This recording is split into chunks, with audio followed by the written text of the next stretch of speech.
So the mock selection is to choose, it's going through the process of choosing which teams get into the NCAA tournament.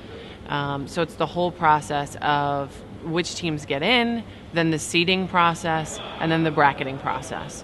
And the staggering thing is how much goes into it, to this whole entire process. So there's three big pieces: who gets in, and how they decide that, and what that process is like. Then going through, okay, here's the teams that are in. Now we have to seed them. So going through that process. And then we have to put them into a bracket that makes sense and work through that puzzle. Well, the mock selection is really to, as Anuka Brown said, raise the veil of secrecy around the selection committee and the selection process. So it's about education. Certainly it helped me understand in scheduling, you get an idea of how the whole process works and really what goes into it. So much goes into it.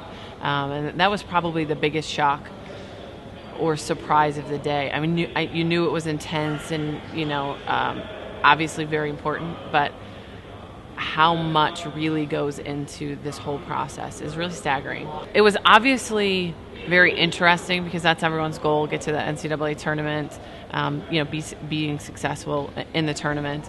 I learned a lot about scheduling, certainly the process and the intensity, the level of time that the committee puts in, the intensity of that weekend. So, for example, they're working through, okay, we're going to compare these two teams, and here's their RPI, and this is their strength of schedule, and this is, what their team sheet looks like.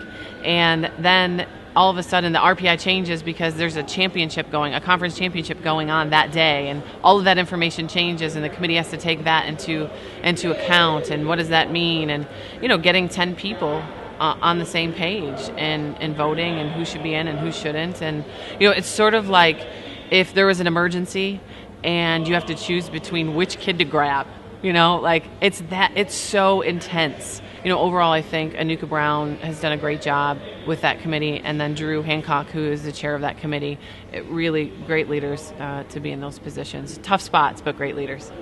I felt very honored to be able to be in the mock selection and be a part of that process and be able to learn and see what that whole world is like. And I learned a lot, and it was overall, it was an unbelievable experience. And I'm really happy that I could go.